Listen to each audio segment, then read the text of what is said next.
हो मंडळी हो, हॉटस्पॉट इथंच आहे बर का. तर मग चला चॅनलला सबस्क्राईब करा आणि घंटी नक्की वाजवा. परमार्थ करणाऱ्या प्रत्येक गृहस्थाचा आदर्श एकनाथ महाराज आहेत. कारण सांगेन, आईसाहेब गिरजाबाई नाथ महाराजांच्या पत्नी, आणि त्यांनी नाथ महाराजांच्या परमार्थाला पोषक असं वातावरण घरामध्ये ठेवावं. हे महत्त्वाचं आहे, लक्षात ठेवा. काही माणसं कीर्तनाला जातो म्हटल्यानंतर घरामध्ये घर डोक्यावर घेणारी माणसं कमी नाहीत. आपल्या गावात नसतील, इथं महिलाच जास्त येतात कीर्तनाला, है ना. पण काही ठिकाणी जर आपण बघितलं तर परमार्थ करणाऱ्या नवऱ्याला पदच्युत करण्यासाठी घरची माणसं प्रयत्न करत असतात. सहकार्य तर दूरच ठेवा, सहकार्य दूर ठेवा, पण चांगलं काम करतोय. पण जो माणूस मी गृहस्थाबद्दल बोलतोय बरं का, लक्षात घ्या. ज्यानं लग्न केलं आहे, ज्याचं कुटुंब आहे, मग ते आईवडील असेल, बायको मुलं असतील, जो कुटुंब धारण करणारा आहे, अशा गृहस्थानं आदर्शवत जीवन नाथ महाराजांच्यासारखं ठेवावं. संतांनी वेगवेगळे आदर्श आपल्यासमोर ठेवून दिलेले आहेत. त्यापैकी गृहस्थांचा आदर्श म्हणजे एकनाथ महाराज आणि आईसाहेब गिरजाबाई. पुरुषानं संसार आणि परमार्थ करताना कसं असावं तर एकनाथ महाराजांसारखं, आणि स्त्रीनं परमार्थ आणि संसार करताना कसं असावं तर आईसाहेब गिरजाबाईंसारखं.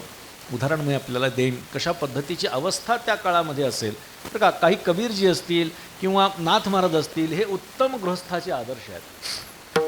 कबीरजींचा विचार मी आपल्याला थोडक्यात सांगेन. काय झालं, कबीरजींकडे एक माणूस आला, संसाराचं गारहाणं घेऊन आला. महाराज काय सांगावं, घरामध्ये सारखी भांडणं होतात, सारखा वाद निर्माण होतो, आमच्या नवरा बायकोचा अजिबात जमत नाही. मला तर असं वाटू लागलं या संसाराचा त्याग करावा. पण कधी विचार असा करतो की मुलाबाळांचं कसं होईल. याला एक्सक्यूज म्हणतात बरं का इंग्रजीमध्ये. करायचं तर काही नसतं, पण असं दाखवायचं मी दुसऱ्यावरती उपकार करण्यासाठी काहीतरी माघार घेतोय, करायचं काही नसतं. त्यांनी सांगितलं, मला असं वाटतं की ह्या संसाराचा त्याग करावा, पण आमच्यातली भांडणं काही थांबत नाहीत म्हणले. मोठी माणसं जास्त बोलत नसतात बरं का, मोठी माणसं जास्त बोलत नसतात. त्यांच्या आचरणावरून आपल्याला त्याचा अंदाज घ्यायचा असतो. काय झालं, नाथ महाराजांच्याकडे एक माणूस आला आणि त्यांनी सांगितलं, महाराज मला तुमचं गुरुमंत्र घ्यायचं आहे. नाथ महाराज म्हणले, ठीक आहे, बस. त्यांचं काय काम आहे ते चालूच. तो माणूस विचार करू लागला, नाथ महाराज गुरुमंत्र देत नाहीत, किती वेळचं येऊन बसवलंय, काहीच करत नाहीत, नुसतं बसवलंय मला. तो म्हटला, महाराज ते गुरुमंत्राचं कसं काय, जरा उपदेश मला द्या. थांबा म्हटले, थोडंसं थांबा. बराच वेळचा त्या माणसाला बसवलं. नाथ महाराजांनी सांगितलं, अरे कोणी आहे का तिकडे, जरा त्या कोनाड्यातली जरा मला टोपी द्या, कपडे द्या, जे काही असेल ते. आतून कोणी येईना. हा माणूस समोर बसलेला, पण आतून कोणी येईना. पुन्हा नाथ महाराज आवाज दिला, अरे कोणी येतंय का, जरा मला कोनाड्यातले कपडे द्या इकडे. तरी आतून कोणी येईना. 5-7 वेळा नाथ महाराजांनी आवाज दिला, पण आतून कोणीच येईना. हे लक्षात आल्यानंतर नाथ महाराज खिन्न झाले आणि बसले. तो माणूस विचार करू लागला, अरे नाथ महाराज आपल्याला अजूनही उपदेश देत नाही आहेत. पुन्हा नाथ महाराजांकडे, महाराज उपदेश घेण्यासाठी मी आलो, उपदेश द्या. त्यांनी सांगितलं, बाबा तुला उपदेश नाही देऊ शकत. म्हटलं का, इतक्या वेळ मला तुम्ही थांबवलं आणि आता म्हणताय उपदेश देऊ शकत नाही. त्यांनी सांगितलं, बाबा अरे तुला मला गुरु करायचं आहे, तुला मला गुरु करायचं आहे. मी 4दा आवाज देतोय, आतून कोणीही बोलत नाही आहे, पण तुझ्या मनामध्ये ही भावना निर्माण झाली नाही की स्वतः उठावं आणि कोनाड्यातले कपडे मला द्यावेत. जर आपल्या गुरुच्या विषयी हा भाव तुझ्या मनामध्ये नसेल तर कशा पद्धतीचा परमार्थ तू करणार आहेस. त्यामुळे तुला मी उपदेश करू शकत नाही. कसं वागावं, आदर्श कसं असावं, तसं कबीरजींकडे तो माणूस आल्यानंतर म्हणू लागला, महाराज सारखी भांडणं होत आहेत नवरा बायकोची, काहीतरी उपदेश करा. मोठी माणसं बोलत नसतात, लक्षात ठेवायचं असतं. झालं. सकाळी तो माणूस आलेला आणि कबीरजी ते विणण्याचं काम करायचे, कपडा विणण्याचं काम करायचे. कबीरजीने आवाज दिला, जरा मला दिसत नाही, कंदील आणून द्या. बायकोला आवाज दिला, मला दिसत नाहीये, कंदील आणून द्या. बायको आली, कंदील आणून ठेवला आणि त्या कंदिलाच्या प्रकाशामध्ये सकाळच्या वेळेला त्यांचं ते सगळं कपडा विणणं चालू.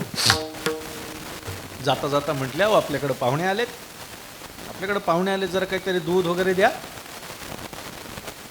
आईसाहेब गेले आतमध्ये. त्यांनी सांगितलं ठीक आहे दूध द्या. तर दूध घेऊन आले, 2 पेल्यामध्ये दूध घेऊन आले, दोघांच्या समोर ठेवलं. दोघांच्या समोर ठेवल्यानंतर कबीरजींनी तो पेला उचलला, गटगट गटगट गटगट दूध पिऊन मोकळे झाले. या माणसाला सुद्धा दूध दिलेलं. या माणसाने एक घोट पिला आणि त्याच्या असं लक्षात आलं की बायको बहुतेक यांची आंधळी आहे, कारण हिने साखरेच्या ऐवजी दुधात मीठ टाकलं आहे. आणि तरीसुद्धा कबीरजी बोलत नाहीत. कंदील आणून देतीये बायको. अरे कबीरजींना काही कळतं का म्हटले. मनात त्याच्या मनामध्ये विचार, कबीरजींना काही कळतंय का. इथं धडधडीत प्रकाश दिसतोय आणि धडधडीत प्रकाशामध्ये यांना कंदील पाहिजे आणि बायको काही बोलत नाही. बरं ते जाऊ द्या, बायको दुधामध्ये मीठ टाकून आणतीये आणि कबीरजी घटाघट ते दूध पिऊन घेत आहेत आणि बायकोला काही बोलत नाही. अरे काय माणसं आहेत म्हणले, विनाकारण कोणाकडे सुद्धा आपण उपदेश घ्यायला आलो. निघून चालला. पुन्हा म्हणला महाराज ते आमच्या घरामध्ये भांडणं होतात, नवरा बायको, काहीतरी उपदेश करा. त्यांनी सांगितलं बाबा एवढा उपदेश जर तुला कळत नसेल तर तुला कोणीच उपदेश करू शकत नाही. विठ्ठल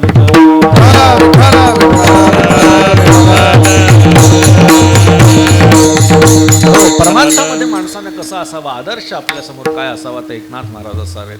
अहो आपल्या घरी 4 पाहुणे आले. शहरामध्ये जर आपण बघितलं तर समजा शहरामध्ये जर आपल्याकडे कोणी पाहुणे म्हणून आले तर लोकांना याविषयी वाटत नाही. असं वाटतं विनाकारण काहीतरी आपल्याला काम करावं लागतं की काय. पूर्वी घरामध्ये लिहिलेलं असायचं, हात जोडलेले, ते बाईचा हात असायचा, या बसा नमस्कार राम राम काय असेल ते. ती बाई कुठं गायब झाली, तिचा हात कुठं गायब झाला कळत नाही बरं का. आजचं आपण जर बघितलं ते आता कुठे बघायला मिळत नाही. शहरामध्ये तर परिस्थिती खूप बिकट आहे. शेजारी शेजाऱ्याला ओळखत नाही, दार बंद असतं. अशा परिस्थितीमध्ये कुठल्या त्या बाईचा हात आणि कुठे या आणि कुठे बसा आणि नमस्कार. पण तरीसुद्धा आपण जर बघितलं तर नाथ महाराजांच्या पत्नी आईसाहेब गिरिजाबाई मात्र तेवढ्याच तत्पर. काय झालं, एकदा अवकाळी पाऊस आला. सगळ्यांची सरपणं बाहेर होती, सगळ्यांची सरपणं भिजली आणि तो पाऊस साधारणतः 2-3 दिवस चालू राहिला. परिस्थिती अशी झाली की लोकांच्याकडे सरपणच नाही. शिधा आहे पण सरपण नाही. एक कुटुंब असं होतं की ज्यांच्याकडे शिधासुद्धा नव्हता आणि नवरा बायको आणि 2-3 मुलं अशा पद्धतीचं ते कुटुंब. आणि त्या कुटुंबावरती उपासमारीची वेळ आली. काय करावं कळेना. कोणाकडेही गेलं तर म्हणायचं नाही नाही आमच्याकडेच पाऊस, काय तुझ्याकडेच पडलाय का, आमच्याकडे पण पाऊस पडलाय, तुझं जसं सरपण भिजलंय तसं आमचं पण भिजलंय. कोणीतरी सांगितलं नाथ महाराजांच्याकडे जा. त्यांनी सांगितलं ठीक आहे सकाळी जाऊ, पण मुलांना एवढी भूक लागलेली, 2-3 दिवस मुलं छोटी छोटी उपाशी, आणि त्यांना भूक लागल्यानंतर त्यांनी सांगितलं, विचार केला, नाही म्हटलं आता रात्र का असे ना आपण एकनाथ महाराजांच्याकडे जाऊ आणि काहीतरी आपण मुलांसाठी खायला मागू. रात्री मध्यरात्रीच्या सुमारास दार वाजवलं, सेवकांनी दार उघडलं. नाथ महाराज उठले. म्हणले कोण. त्या माणसाने सांगितलं, म्हणजे महाराज 2-3 दिवसांपासून आम्ही उपवाशी आहोत, आमचं जाऊ द्या म्हटले, आमच्या मुलांना जरी तुम्ही काही खाऊ घातलं तरी सुद्धा समाधान होईल असं म्हटल्याच्यानंतर नाथ महाराजांनी सांगितलं ठीक आहे या या या बसा बसा. छोटी छोटी मुलं बघून नाथ महाराजांना कौतुक वाटलं, पण 2-3 दिवसांपासून भुकेले म्हटल्यानंतर पोटात अगदी कळवळा निर्माण झाला. आणि आईसाहेब गिरिजाबाईंना सांगितलं उठा, जरा आपल्याकडे पाहुणे आलेत. आपल्याकडे मध्यरात्री असं कोणी आलं तर काय आपली परिस्थिती याचा विचार करा. नवऱ्याला शिव्या पहिले तुम्हाला कळत नाही. रात्री बेरात्री लोकांना आणतात, दिवसभर थकलेलं असतं, काही काम नसतं बरं का. तुम्ही नाही टीव्ही समोर बसलेले असतात, काही काम नसतं, पण किती थकले आणि रात्री बेरात्री लोकांना. आईसाहेबांनी सांगितलं नाही नाही थांबा म्हटले करते मी पण त्यांच्याही असं लक्षात आलं की अरे आपलं सुद्धा सरपण भिजलेलं. आपल्याकडे शिधा भरपूर आहे पण आपलं सुद्धा सरपण भिजलेलं आहे. काय करावं. नाथ महाराजांना बोलून घेतलं. म्हणले महाराज अहो पाऊस सगळीकडेच पडलाय, आपल्याला सुद्धा उद्या जेवणासाठी सरपण नाही म्हटले. या लोकांना आज कसं द्यायचं. नाथ महाराजांनी विचार केला, म्हटले अरे आपला वाडा तर लाकडाचा आहे म्हटले, एखादा खण काढा म्हटले. पण पुन्हा विचार केला त्या मुलांकडे बघून, अरे या छोट्या छोट्या मुलांचं जेवण बनवायचं आहे, ते कधी तो खण काढणार, कधी काय करणार, स्वयंपाक करणार, कधी ती मुलं खाणार. नाथ महाराजांनी क्षणाचाही विचार न करता स्वतःचा चंदनाचा पलंग मोडला आणि सांगितलं, हे सरपण वापरा आणि स्वयंपाक करा. लक्षात घ्या, मला सांगायचं काय, तुम्ही तुमचा पलंग मोडू नका बरं का, इतकं नका करू, इतकं करू नका, पण निदान आलेल्याला आदरपूर्वक वागणूक तरी द्या. काय असतो बरं का, स्त्रियांसाठी दुसरा परमार्थ काय आहे? पितृवचन, सेवापती. हां, त्या ज्याला आपण म्हणतो पतिव्रता स्त्रीचा काय धर्म आहे? पतिव्रते जैसा भ्रतार प्रमाण. बरं का, एवढंच भाग्य. आपला नवरा जे सांगतो ते पतिव्रता स्त्रीसाठी काळ्या दगडावरची रेष असते. पण कंसात नवऱ्याने चांगलं सांगावं बरं का, नाही तर पुन्हा नवरे म्हणतील उद्या की महाराजांनी काल सांगितलं की मी जे सांगेल ते बायकोनी नाही ऐकलं ती पतिव्रता नाही. असं नाही, चांगलं सांगावं आणि ते ऐकावं तर ती पतिव्रता. नाथ महाराजांनी चंदनाचा पलंग तोडून स्वयंपाक घातला. आईसाहेबांनी विचार नाही केला इतक्या रात्री बेरात्री मला उठवलंय, आपला झोपण्याचा पलंग मोडलाय, याचा विचार आईसाहेबांनी केला नाही. म्हणून आपल्यासमोर आदर्श कोण असावं, परमार्थातला आपला आदर्श म्हणजे एकनाथ महाराज असावेत जर आपण गृहस्थ असू. आणि त्यामुळे अशा पद्धतीचं गृहस्थाचं जीवन नाथ महाराजांनी लोकांच्या समोर आदर्शवत ठेवल्यामुळे त्यांच्यासारखं आचरण हे माणसाने प्रत्येकानं करावं. आणि त्यांच्यासारखं आचरण केलं तरच आपल्या जीवनातलं दुःख कमी होणार आहे. काम, क्रोध, लोभ या सगळ्या ज्या गोष्टी आहेत या सर्वसामान्यांना त्रास देतील, पण संत महात्म्यांना मात्र त्या त्रास देत नसतात. काम, क्रोध, लोभ निमाले ठाईची,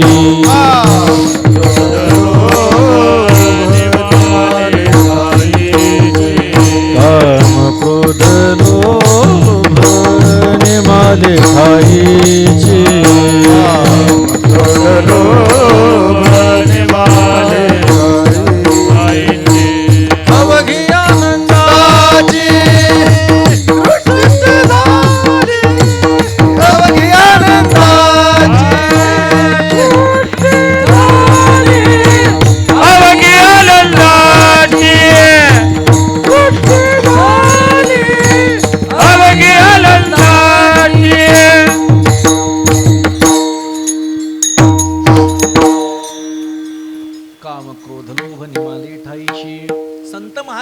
विकारांना दाबण्याची गरज पडत नाही. काम, क्रोध, लोभ निमाले ठाईची. सर्कशीमध्ये पूर्वीच्या काळामध्ये, हल्ली प्राण्यांच्या वापरांवरती बंदी आहे, पण आमच्या लहानपणी सर्कस असायची आणि त्या सर्कशीमध्ये एक पिंजरा असायचा आणि त्या पिंजऱ्यामध्ये एक रिंगमास्टर उभा असायचा, त्याच्या हातामध्ये एक काठी असायची. वाघ आणि सिंह त्याने असा हात हलवला की त्या ठरलेल्या त्या दांड्यावरून ती अशी गोल गोल गोल गोल फिरवायची. त्या रिंगमास्टरने असं उभी काडी मारली की वाघ सिंह आहेत जी वनामध्ये राजा आणि प्रधान म्हणून फिरतात, पण त्या रिंग मास्टरच्या एका काठीवरती ते थांबतात आणि एका काठीवरती पळतात, एका इशाऱ्यावरती पळतात. संतांचं तसं आहे. काम, क्रोध, लोभादी विकारांना दाबण्याचा संत महात्मे प्रयत्न करत नाहीत. त्यांच्या मनामध्ये त्यांनी निश्चय केला की बस, निश्चय हीच त्यांची परिपूर्ती असते. आपण ज्ञानोबाऱ्यांचं पसायदान पाहतो. आता विश्वात्मके देवे येणे वाग्य ज्ञेतोषावे तोषोनी मज द्यावे पसायदान हे. मग काय पसायदान? देखाळांची व्यंकटी सांडू ते पूर्ण वाचा. आता सद्गुरूंच्याकडे केलेली ज्ञानोबाऱ्यांनी मागणी जी आहे ती मागणी मागितल्यानंतर शेवटी काय म्हणतात? येणे वरे ज्ञानदेव सुखिया होईल. बरोबर ना? झाला ना? का होईल? सुखिया झाला. येणे वरे ज्ञानदेव सुखिया झाला. होईल नाही. होईल म्हणजे अशाश्वती आहे. होईल किंवा होणार नाही. पण संतांच्या मागणीमध्येच त्या मागणीची पूर्तता असते. येणे वरे ज्ञानदेव सुखिया झाला. मागणं मागितलं आणि त्या मागणीमध्येच त्या मागणीची पूर्तता असते. तसंच संत महात्म्याला कुठल्याही विकाराला दाबण्याची गरज पडत नाही. त्यांनी मनामध्ये विचार आणला की तो विषय तिथेच दबून जातो. त्यामुळे नाथ महाराजांसारखं जीवन आपल्यासमोर आदर्शवत आहे. त्यांच्याप्रमाणे आपला आदर्श असावा. मी सांगत होतो की नाथ महाराज स्वतः भक्त आहेत म्हणून त्यांना नाथ भगवंताची आवड कळते आणि नाथ महाराज स्वतः महाविष्णूचे अवतार आहेत म्हणून त्यांना भगवंताची आवड कळते. ती देवाची आवड काय आहे महाराज सांगतात. आवडे देवासी तो एका प्रकार, आवडे देवासी तो एका प्रकार, आवडे देवासी तो एका प्रकार, आवडे देवासी तो एका प्रकार, आवडे देवासी तो एका प्रकार, आवडे देवासी तो एका प्रकार, आवडे देवासी तो एका प्रकार, आवडे देवासी तो एका प्रकार. ऐका म्हणलं की आत्ता सुद्धा मी ऐका म्हटल्यानंतर जी माणसं स्वतःच्या कार्यात व्यस्त होती त्यांनी लगेच वर बघितलं. ऐका म्हणण्याची एक पद्धत म्हणजे स्वतःच्या बोलण्याकडे लोकांना आकृष्ट करण्यासाठी पहिले म्हणतात ऐका की वर बघणार. तरी अवधान एकले दिजे मग सर्व सुखासी पात्र होईजे हे प्रतिज्ञोत्तर माझे उघड ऐका ज्ञानोबराय सांगतात. तरी अवधान एक मिनटं माझ्याकडे लक्ष द्या असं म्हणलं बघा. आता सुद्धा आपापल्या मोबाईलमध्ये ज्यांचे डोके होते त्यांनी वर काढले. ऐका नाथ महाराज म्हणतात आवडे देवासी देवाला काय आवडतं ते मी तुम्हाला सांगतो ऐका. देवाची पहिली आवड सांगितली नामाचा उच्चार रात्रंदिवस. भगवंताचं नामस्मरण देवाला आवडतं. भक्ताला देवाचं नामस्मरण आवडतं हे ठीक आहे पण देवाचं वर्णन केल्यानंतर स्वतः देवाला सुद्धा ते आवडतं. कारण भगवंतानं अनेक ठिकाणी असं सांगून ठेवलं आहे की जो माझं नामस्मरण करतो तो मला आवडतो. माझ्या नामामध्ये जो रत आहे तो आवडतो. आणि कधी कधी तो बोलला नाही तरी त्याच्या कृतीवरून लक्षात येतं की भगवंताचं नामस्मरण जो करतो तो भगवंताला आवडतो. अखंड नामस्मरण ती कथा आहे ना. नारदांना असा अभिमान झाला की अखंड मी नारायण नारायण नारायण नारायण परमात्म्याचं नामस्मरण करतो. माझ्यापेक्षा देवाचा भक्त कोणीही मोठा नाही हा अभिमान मनामध्ये निर्माण झाला. अर्जुनाकडे गेले पण अर्जुनाकडे गेल्याच्या नंतर अर्जुन झोपल्यानंतर सुद्धा त्याच्या खोलीतून कृष्ण कृष्ण कृष्ण कृष्ण आवाज येऊ लागला. नारद गेले खाली बघू लागले कुठं दिसतंय आवाज कुठून येतोय काय टेप लावलाय की काय कळे ना असा विचार करू लागले. पण जेव्हा लक्ष केंद्रित केलं तेव्हा एक गोष्ट त्यांनी हेरली की अर्जुनाचा रोम रोम कृष्ण कृष्ण म्हणत होता. भगवंताचा जो भक्त आहे फक्त वरवर नामस्मरण महत्वाचं नसतं. मुखामध्ये नामस्मरण यावं चांगली गोष्ट आहे. आपण नाथ महाराज म्हणतात नामाविण मुख सर्पाचे ते बिळ जिव्हा नव्हे काळ सर्प आहे. परमात्म्याचं नामस्मरण जी जिव्हा करत नाही ती काळ सर्प आहे आणि ती ज्याच्यामध्ये आहे ती त्याच्या राहण्याची गुहा आहे. त्याचं बीळ आहे असं म्हणतात नाथ महाराज. म्हणून काय की परमात्म्याचं नामस्मरण हे परमात्म्याला आवडतं. त्याला महत्त्व कळत नाही. तुझ्या नामाचा महिमा तुझ्या नामाचा महिमा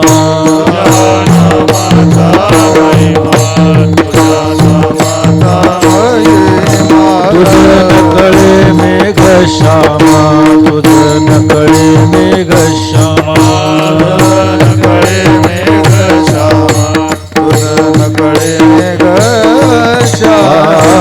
तुका म्हणे आम्हा तुका म्हणे आम्हा तुका म्हणे तुका म्हणे जन्मगोड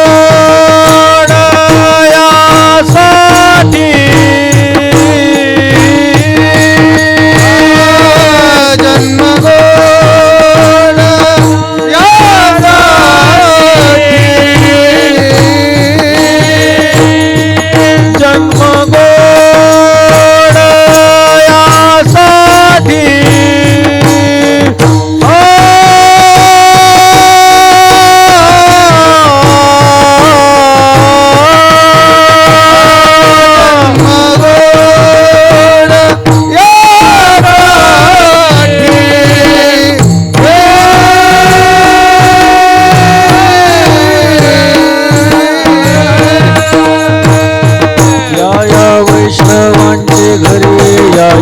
वैष्णवांचे घरी या वैष्णवांचे घरी या वैष्णवांचे घरी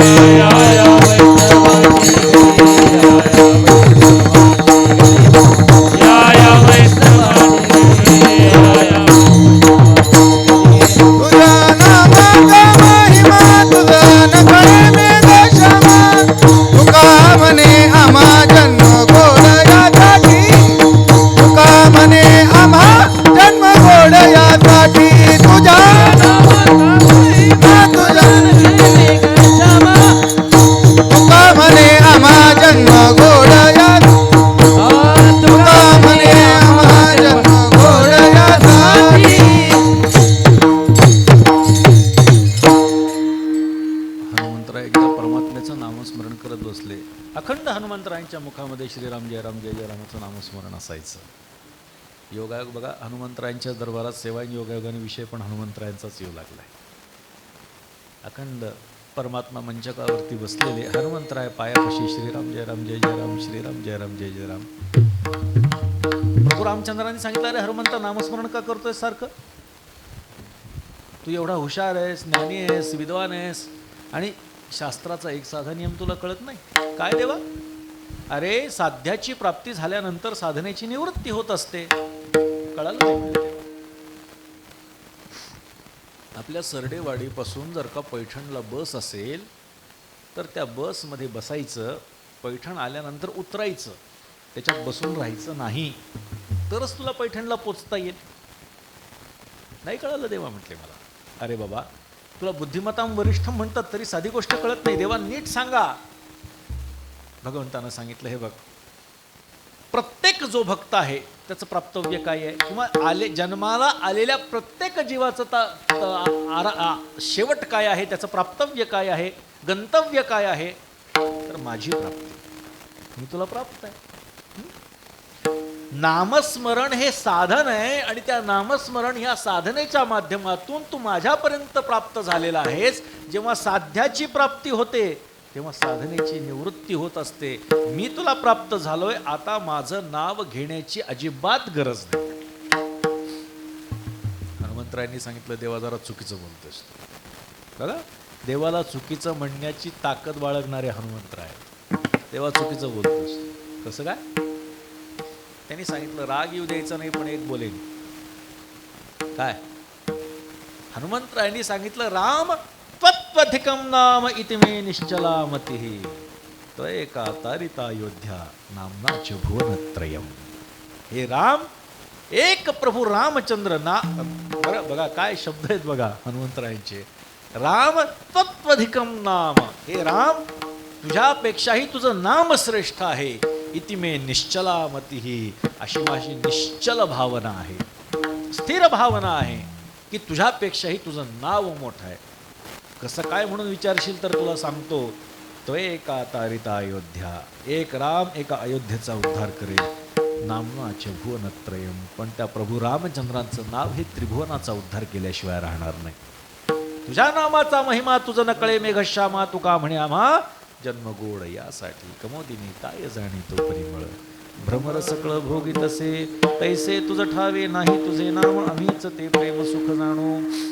कमळाचा सुगंध माहीत होण्यासाठी कमळ होऊन चालत नाही, भुंगा व्हावं लागतं. तसं देवाचं नाव कळून की त्याचं महत्त्व कळण्यासाठी देव होऊन चालत नाही, त्याच्यासाठी भक्त व्हावं लागतं. अशा पद्धतीचं भगवंताचं नाम मोठं आहे. म्हणून नाथ महाराज देवाला काय आवडतं? नामाचा उच्चार रात्रंदिवस.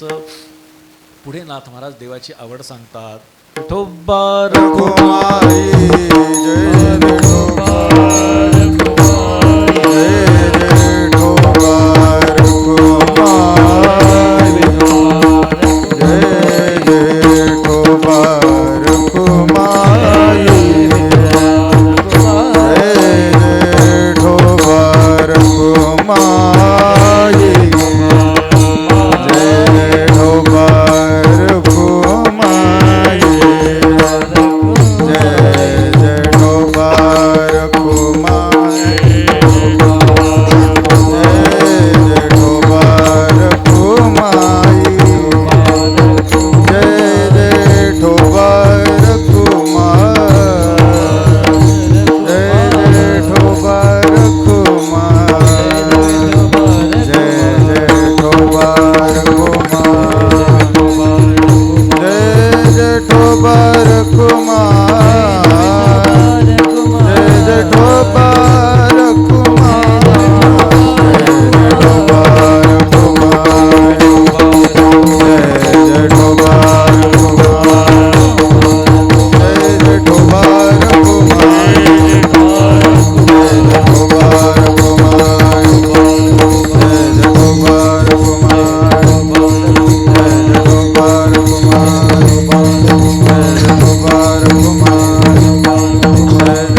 नाथ महाराज सांगतात देवाचे ऐका प्रकार.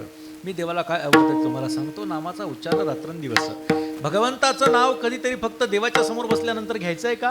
चार रात्रंदिवस अखंड परमात्म्याचं नामस्मरण करायचं. हरी बोला देता, हरी बोला घेता, हसता खेळता, हरी बोला गाता, हरी बोला खाता, सर्व कार्य करता, हरी बोला एकांती, हरी बोला लोकांती, देहत्याग अंती, हरी बोला भांडता, हरी बोला कांडता, उठता बैसता, हरी बोला जनी, हरी बोला विजनी, एका जनार्दनी, हरी बोला. काहीही करा पण प्रत्येक क्रिया करत असताना परमात्म्याचं नामस्मरण करा असं नाथ महाराज सांगतात. नामाचा उच्चार रात्रंदिवस परमात्म्याच्या नामाचा गजर आपल्या अंतःकरणामध्ये सुरू असला पाहिजे.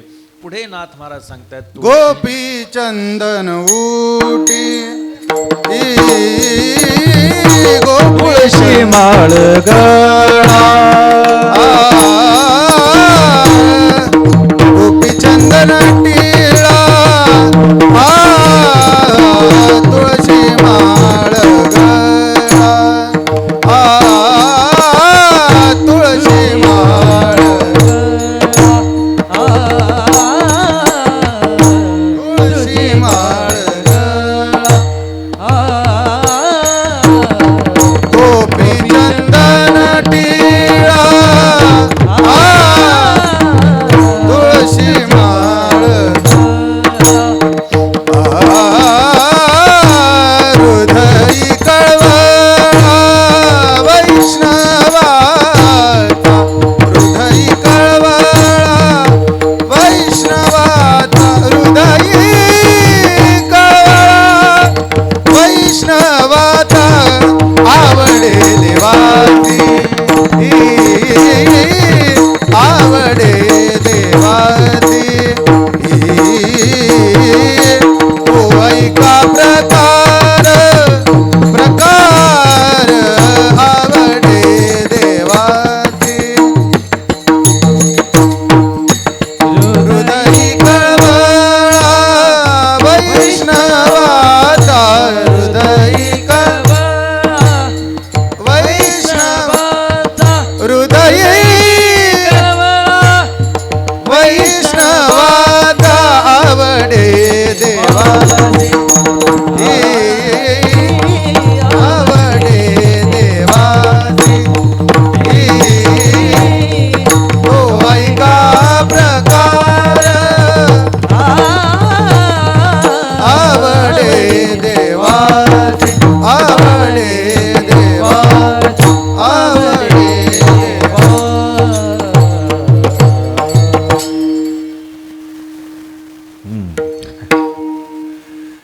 तुळशी माळगळा गोपीचंदन टिळा वारकऱ्यांचा आवडता विषय. खरं म्हणजे कुठलाही संप्रदाय हा बाह्यवेशाशी संबंधित असतो. बाह्यवेशावरून आपण हा कुठल्या संप्रदायाचा आहे हे ओळखू शकतो. मग अगदी गंधावरून असेल, त्याच्या मुद्रांवरून असेल, त्याच्या गळ्यामध्ये असलेल्या माळेवरून असेल, त्याच्या कपड्यावरून असेल, प्रत्येकावरून आपल्याला त्याचा संप्रदाय लक्षात येऊ शकतो. तसा वारकरी संप्रदायाचा सुद्धा काहीतरी बाह्यवेश आहे. काय बाह्यवेश आहे तर कपाळाला गोपीचंदनाचा टिळा असेल, कपाळाला बुक्का असेल, गळ्यामध्ये तुळशीची माळ असेल. हा वारकरी संप्रदायाचा बाह्यवेश आहे. वारकरी संप्रदायाचा जरी बाह्यवेश असला तरी वारकरी संप्रदाय हा बाह्यवेशालाच मानतो असं मात्र नाही. ते कुंभमेळा चालू आहे ना आता. तर कुंभमेळ्यामध्ये आपल्याला साधू संत दिसतात. त्याच्यातले सगळे साधू असतात असं नसतं. कोणी अगदी फक्त साधूचा वेश घेतलेला असतो. नाथ महाराज म्हणतात एक ते फळाहरी निराहरी, एक ते नग्न ब्रह्मचारी, एक कडे कपाटी शिखरी गिरिकंदरी रिगाले, एक ते जटाळ गांठ्याळे, एक नखधारी ढिसाळ, एक महाटी विशाळ, एक ते पिसाळ मत्तमुद्रा, एक ते तांबडे बोडके, एक ते केवळ सुडके, एक तीर्थाटणे रोडके, एक ते मुके मौन निष्ठा. अशी यादी नाथ महाराज भागवतामध्ये देतात. त्या अशा साधूंची. पण बाह्यवेश म्हणजे सर्वस्व आहे असं नाही. पण याचा अर्थ बाह्यवेश असलेले साधू नसतात असं पण. म्हणून वारकरी संप्रदायाने काय गोपीचंदन उटी, तुळशीच्या माळा, तुकोबाराय सांगतात हार मिरविती गळा रे. बाह्यवेशाचं वर्णन आहे. तसं नाथ महाराज सांगतात देवाला काय आवडतं. तुळशी माळ गळा, गोपीचंदन टिळा, गळ्यामध्ये तुळशीची माळ धारण केली पाहिजे. मी आपल्या या निमित्तानं मी आपल्याला आवाहन करू इच्छितो की की वारकरी संप्रदायासारखा संप्रदाय जगाच्या पाठीवरती व्यापक आणि विशाल हृदयाचा दुसरा कुठला नाही. त्याच्यामुळे वारकरी संप्रदायाचं पायीक होणं म्हणजे आपल्या जन्माचं कल्याण करून घेणं लक्षात ठेवा. त्यामुळे हा सप्ताह करावा हा ज्यांच्या ज्यांच्या डोक्यात विचार आला त्या सगळ्यांना मी धन्यवाद देऊ इच्छितो. त्याचं कारण मी आपल्याला सांगतो की लोकांच्यासाठी आपण एखादी चांगली गोष्ट केली तर त्याचा अदृष्ट परिणाम हा आपल्या उत्तर आयुष्यावरती निश्चितच होतो. दृश्य परिणाम होईल यात काही विशेषता नाही. पण आपण सगळेजण तुम्ही आम्ही खेळीमेळी गदारोळी आनंद ह्या न्यायाप्रमाणे जे एकत्र येऊन फक्त लोकांच्यासाठी चांगल्या चांगल्या गोष्टी ऐकायला मिळाव्यात, चांगले विचार ऐकायला मिळावेत आणि त्यांच्या जीवनामध्ये चांगला बदल व्हावा या उद्देशानं हा सप्ताह आयोजित केलेला आहे. आणि चांगल्या चांगल्या पद्धतीने रोज नवीन कीर्तनकार येतात आणि त्यांचे विचार आपल्यासमोर मांडतात. त्यामुळे वारकरी संप्रदायासारखा दुसरा संप्रदाय जगाच्या पाठीवरती नाही.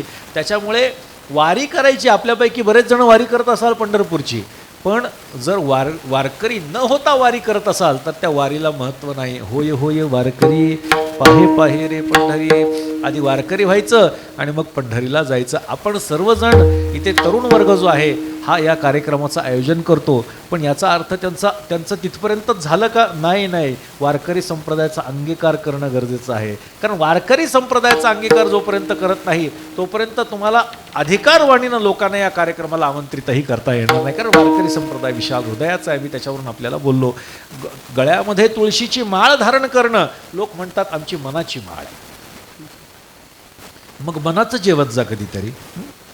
नाही, मनाची माळ चालते पण मनाचं जेवण चालत नाही, लक्षात घ्या.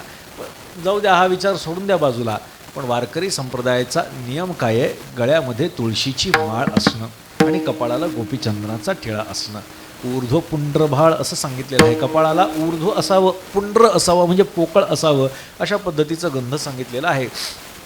हे गोपीचंदन का काय नाही, खरंच आपला वेळ झाला नाही तर आपल्याला ह्या सगळ्या गोष्टी आपल्याला तरी सांगतोच, लक्षात घ्या. महत्त्वाचं आहे म्हणून मी आपल्याला सांगतो बरं का. गोपीचंदन का लावतात हो? का लावतात वारकरी गोपीचंदन? काय झालं, भगवंताचं एकदा डोकं दुखू लागलं. भगवान श्रीकृष्णाचं डोकं दुखू लागलं. रुक्मिणी माता आली, विचारलं देवा काय झालं आहे? डोकं फणफणलं आहे म्हणले. काय करावं कळत नाही. रुक्मिणी मातेनं डोकं चेपण्याचा प्रयत्न केला. देव म्हणला अजूनसुद्धा माझा दाह होतो, तो शांत होत नाही आहे. बाकीच्या स्त्रिया आल्या, त्यांनी भगवंताची वेगवेगळ्या प्रकारची सेवा करण्याचा प्रयत्न केला, पण देवाचा दाह शांत होईना. वैद्यांना बोलवलं, वैद्यराजांनी नाडी तपासली. ते म्हणले देवाला काय झालं माहीत नाही, त्रास होतोय हे देव बोलतोय म्हणजे खरं आहे, पण देवाला काय झालं हे मात्र कळत नाही म्हटले. सगळेजण जमा झाले, मोठीच्या मोठी गर्दी त्या ठिकाणी जमा झाली. देवाचं डोकं दुखतंय, देवाची प्रकृती बिघडली ना, पुरुषाची प्रकृती बिघडलीवर काही शक्य नाही. भगवान परमात्मा एकमात्र पुरुष आहे आणि त्यांची तब्येत बिघडली. सगळेजण जमा झाली आणि काय पर्याय आहे कोणाला सुचेना. नारद महर्षी त्या ठिकाणी आले. देवर्षी नारद आले. ते म्हणले का गर्दी केली आहे? त्यांनी सांगितलं देवाचं डोकं दुखतंय म्हटले, फणफणलंय, त्रास होतोय देवाला. सगळेजण बाहेर जा म्हणे, मला देवाला एकांतात बोलू द्या. कारण नारदाला माहिती आहे की भगवान श्रीकृष्ण हे देवांचे देव आहेत. कर्तुम अन्यथा कर्तुम शक्ती त्यांच्याकडे, काहीही का अशक्य ते तुम्हा काही नाही नारायण, सगळं करणं शक्य आहे. आणि देवाचं डोकं कसं काय दुखू लागलं? तेव्हा सगळे बाहेर जा, मला देवाशी बोलायचं आहे. भगवंतांना विचारलं नारदाने, देवा खोटं बोलतोयस ना तू? डोकं दुखतंय खोटं बोलतोयस ना? म्हणले नाही रे नारदा, अरे खरंच डोकं दुखतंय, खरंच मला त्रास होतोय. बरं ठीक आहे, तुझं मान्य करतो की तुला त्रास होतोय, पण औषध, काहीतरी औषध असेल? आहे पण अवघड आहे. आहे पण अवघड आहे? काय औषध आहे आधी सांग म्हटले. त्यांनी सांगितलं माझ्या भक्ताच्या पायाची माती जर माझ्या कपाळाला लावली तर माझ्या कपाळाचा दाह शांत होणार आहे. अरे एवढंच ना म्हणले, थांब आत्ता येतो म्हटली. एक लक्षात ठेव म्हणे नारदा, तुला सोपं वाटतं पण हे सोपं नाही, थोडं अवघड आहे. त्यांनी सांगितलं नाही आणतो. बाहेर गेले, रुक्मिणी माता भेटली. तू कोण आहेस देवाची? तिने सांगितलं मी बायको. फक्त बायको आहेस? नाही म्हटली, मी त्याची भक्त पण आहे. मग एक काम कर म्हटले, तुझ्या पायाची माती मला दे, भगवंताच्या कपाळाला लावली तर त्याचा दाह शांत होईल. रुक्मिणी माता म्हणाली मला काय नरकात घालायचं विचार आहे की काय तुमचा? म्हणली देवा माझ्या पायाची माती भगवंताच्या कपाळाला, अरे बायको आहे त्याची, पतिव्रता आहे मी, आणि माझ्या पायाची माती त्याच्या कपाळाला लावली तर माझं पातिव्रत्य भंग होईल, मला नरकात जावं लागेल. जमणार नाही. बाकीच्यांना विचारलं तेच उत्तर. कुठे जावं, कोणाला विचारावं? इंद्राकडे गेला. इंद्र म्हणाला, भगवंत मी भक्त आहे देवाचा, मान्य आहे, पण माझ्या पायाची मती भगवंताच्या कपाळाला आपल्याला आपलं पद जाऊ द्यायचं नाही म्हणले. लोकांना पदाची फार काळजी असते. इंद्र त्याचा आदर्श आहे बरं का.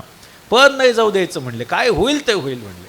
ब्रह्मदेवाकडे गेले. ब्रह्मदेवाकडनं तेच उत्तर, माझ्या पायाची माती आणि भगवंताच्या नाही, माझं पद मला जाऊ द्यायचं नाही, माझं ब्रह्मपद मला जाऊ द्यायचं नाही. शंकराला सुद्धा सांगितलं. शंकरानं सांगितलं, नाही नाही म्हटले, भगवान मोठे आहेत आणि माझ्या पायाची माती त्यांच्या कपाळाला लागू शकत नाही. नारद आले, देवाला सांगितलं, देवा म्हणतोस ते खरं आहे, तू म्हणतोस ते खरं आहे, औषध आहे पण मिळणं कठीण आहे.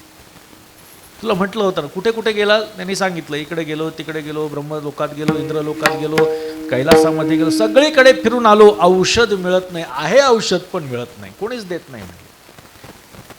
भगवंतानं विचारलं, अरे वृंदावनात गेलास का तू? वृंदावनामध्ये गेलास की नाही तू? नाही म्हणले, तिथं गेलो नाही म्हणले, फक्त एकदा जाऊन बघ. वृंदावनामध्ये जेव्हा नारद महर्षी येताना दिसले तेव्हा त्या गोपिका तिथे भगवंताची वाट बघत उभ्या. भगवंतानं आश्वासन दिलं होतं, मी पुन्हा येईन. आश्वासन दिलं होतं भगवंताने, मी पुन्हा येईन. आला नाही भगवंत, पण आला नाही बरं का.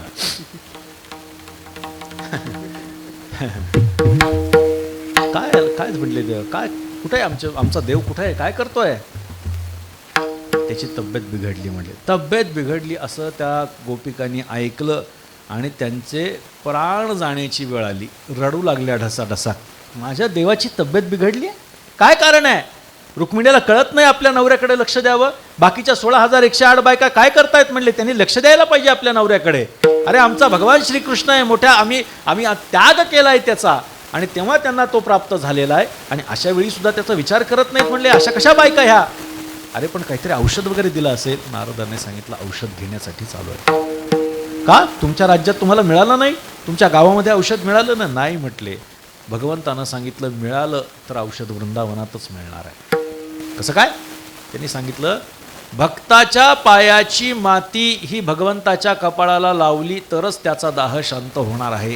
हे ऐकताच सगळ्या गोपिका मातीमध्ये थैथय थैथय नाचू लागल्या. प्रत्येकीनं टोपलं माती आणून ठेवली. हे घ्या म्हटले, लावा देवाच्या कपाळाला. नारदांना आश्चर्य वाटलं. अरे सख्खी बायको, म्हणजे चुलत असते असं समजू नका. सख्खी बायको ही देत नाही माती, आणि ह्या गोपिका टोपलं माती आणतात. त्यांनी विचार केला, धन्य आहेत म्हणले त्या गोपिका. नारदांनी सगळेच्या सगळे टोपले स्वतःच्या अंगावर ओतून घेतले पाहिजे. म्हणले असं मला बघायला मिळणार नाही म्हटले कधीच. त्यांनी विचारलं, पण तू आमच्याकडे का आलास? तुमच्याकडे मिळाला नाही? माणसाचं कसं असतं सांगतो तुम्हाला. त्यांनी त्या गोपिकांनी विचारलं, अरे पण तुमच्या राज्यात सुद्धा काही भक्त असतील देव? हो आहे म्हटले, पण कोणीही त्याच्या पायाची माती दिली नाही म्हणले. पदच्युत होण्याच्या नादामध्ये असं वाटलं विचारामध्ये, कोणीही पायाची माती दिली नाही. अरे म्हटले, ठीक आहे म्हटले, पण नारदा तू देवाचा भक्त नाही आहेस? आहे ना, मग तुझ्या पायाची माती का नाही दिली आधी सांगितली. याला वकिली मुद्दा म्हणतात बरं का. तू जर देवाचा भक्त आहे, 4 ठिकाणी तू विचारतोय देवाच्या पायाची माती, तू का दिली नाही हे मला सांग. माणसाचं कसं असतं की माणूस अशा वेळी स्वतःला विसरून जात असतो, स्वतःला सोडून इतरांना मोजत असतो. शास्त्रामध्ये एक उदाहरण आहे. काही माणसं रस्त्यानं जुना विचार आहे, वेदांताचा विचार आहे. गोष्ट सांगितली, 2 मिनिटाची गोष्ट आहे. माणसं काही एकत्रित आले, अरण्य पार करायचं होतं, एकमेकांची ओळख नव्हती, पण जाताना ते म्हटले, बघा आपण 10 लोक आहोत आणि आपण आतमध्ये गेल्यानंतर आत हिंस्र श्वापद आहेत, एखाद्या माणसाला एखादा श्वापद घेऊन जाईल, मारेल, त्याच्यापेक्षा आपण सगळे बरोबर जाऊ आणि मध्ये मध्ये आपण मोजूसुद्धा म्हणले आपण बरोबर आहेत की नाही सगळेजण. हो म्हणले, काय हरकत नाही. सगळेजण बरोबर निघाले. मध्येच एकाने विचार केला की थांबा म्हणले, आता बरंच अंतर कापलेलं आहे, आपण जरा मोजून घेऊ म्हटले. सगळ्यांना मोजून घेऊ, चला उभे राहा म्हणले गोल. सगळेजण गोल असे उभे राहिले. एकाने मोजायला सुरुवात केली, 1 2 3 4 5 6 7 8 9. 10वा कुठे आहे म्हणले. दुसरा म्हणला, अरे थांब मी मोजतो, 1 2 3 4 5 6 7 8 9. 10वा नाही म्हटले. सगळे रडत बसले. अरे अरे अरे, आपल्यातल्या एकाला श्वापदाने मारलं, सिंह वाघ घेऊन गेला, रडू लागले. एक माणूस चालला होता तिकडनं. तो म्हटलं, काय झालं तुम्हाला रडायला? काय नाही हो म्हटलं, आम्ही 10 जण होतो म्हटले, पण आमच्यातल्या एकाला मारलं म्हणे, एखाद्या श्वापदाने मारलं. 10 जण होतात आणि एकाला मारलं. रांगेत उभा राहा म्हणले. रांगेत उभे राहिले. बघायला सुरुवात केली त्या माणसाने. 1 2 3 4 5 6 7 8 9 10व्याच्या कानाखाली वाजवली. म्हणलं, हा 10वा आहे. मला सांगायचंय काय, माणूस स्वतःला विसरतो. माणूस स्वतःला विसरतो. तसं त्या गोपिकांनी विचारलं, अरे तू देवाचा भक्त आहेस, तू स्वतःच्या पायाची माती का दिली नाहीस? त्या नारदांना त्यावेळी कळालं की भक्ती कशी असावी. यथा व्रज गोपिकानां, व्रजातल्या गोपिकांसारखी भक्ती असावी. आणि भगवंतानी आणि त्या नारदांनी ती माती भगवंताकडे आणली आणि भगवंताच्या कपाळाला लावली. भगवंताच्या कपाळाचा दाह शांत झाला. गोपीच्या पायाची माती म्हणजे गोपीचंदन. लक्षात ठेवा, श्रेष्ठ भक्ताच्या पायाची मातीच भगवंत आपल्या कपाळावरती धारण करत असतो. आणि त्यामुळे अशा पद्धतीचं गोपीचंदन हे वारकरी संप्रदायाने आपल्यासमोर आदर्श ठेवलं आणि भगवंतांनी स्वतः त्या विषयाची आवड स्वतःकडे बाळगली. त्यामुळे तुळशी माळ गळा, गोपीचंद्र टिळा, हृदयी कळवळा वैष्णवांचा, आषाढी कार्तिकी पंढरीची वारी, साधन निर्धारी आन नाही का. आषाढी कार्तिकीला का जायचं? कारण आषाढी कार्तिकी विसरू नका मज, सांगत असे गुज पांडुरंग. असा पांडुरंग गुज सांगतो की आषाढी आणि कार्तिकीला माझ्याकडे तुम्ही या. उभारुनी बाह्य सकळा आश्वासन, यारे 18 वर्णत ही लोक. सगळेजण माझ्याकडे या. कोणीही असा यारे यारे लहान थोर याती भलते नारी नर, करावा विचार न लगे चिंता कोणासी. अशा पद्धतीचं आवाहन भगवंतानं केलं. आणि नाथ महाराज सांगतात, एका जनार्दनी ऐसा ज्याचा नेम, तो देवा परमपूज्य जगी. भगवंताचं नामस्मरण जो करतो, गळ्यामध्ये तुळशीची माळ धारण जो करतो, कपाळाला गोपीचंदनाचा टिळा जो लावतो, आषाढी आणि कार्तिकीला पंढरीच्या वारीला जो जातो, एका जनार्दनी ऐसा ज्याचा नेम, तो देवा परमपूज्य जगी. तो देवालाच नाही तर जगामध्ये परमपूज्य होऊन जातो. आणि म्हणून अशा पद्धतीनं नाथ महाराज भगवंताची आवड सांगतात. आवडे देवासी तो एका प्रकार, नामाचा उच्चार रात्रंदिवस. आपल्या यथामती अभंगाचं चिंतन झालं. वेळसुद्धा खूप झालेला आहे, थंडीसुद्धा खूप वाजते, मला बोलायला सुद्धा थोडा त्रास होतो आहे. आपण समजून घेतलं त्याबद्दल मी आपल्याला धन्यवाद देऊ इच्छितो. आपण खूप सुंदर काम करत आहात. हां, मी जिथे जिथे तरुण सप्ताह करतात मला विशेषत्वानं खूप कौतुक वाटतं. आमच्या योगेश जाधवांनी आम्हाला फोन केला आणि सांगितलं की असा कार्यक्रम आहे आणि तरुण त्याचं नियोजन करतात आणि खूप चांगला कार्यक्रम आहे. आणि निश्चितपणे मला या ठिकाणी यावंसं वाटलं. थोडासा उशीर झाला त्याबद्दल मी दिलगिरी व्यक्त करतो. परंतु या अभंगाला न्याय देण्याचा मी प्रयत्न केला. थोडं काहीतरी यथामती जे चांगलं असेल ते आपण ग्रहण करावं, जे आपल्याला त्याज्य वाटलं त्याचा आपण त्याग करावा, अशी आपल्या सर्वांच्या चरणी प्रार्थना करतो. आणि या ठिकाणी सेवेला पूर्णविराम देतो. झालेली सेवा शांतीब्रह्म श्रीमंत श्री एकनाथ महाराजांच्या चरणी आणि तुम्हा सर्व सज्जन वृंदांच्या चरणी समर्पित करतो. एकवार संतांचं नामस्मरण करा. भानुदास एकनाथ एकनाथ एकनाथ, भानुदास एकनाथ एकनाथ एकनाथ, भानुदास एकनाथ एकनाथ एकनाथ, भानुदास एकनाथ, भानुदास एकनाथ, भानुदास एकनाथ, भानुदास जय जय भानुदास एकनाथ, जय जय भानुदास एकनाथ, जय जय भानुदास एकनाथ एकनाथ, जय जय भानुदास एकनाथ एकनाथ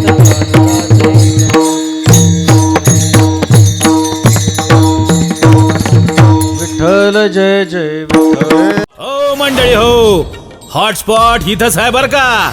तर मग चला, चॅनलला सबस्क्राईब करा आणि घंटी नक्की वाजवा.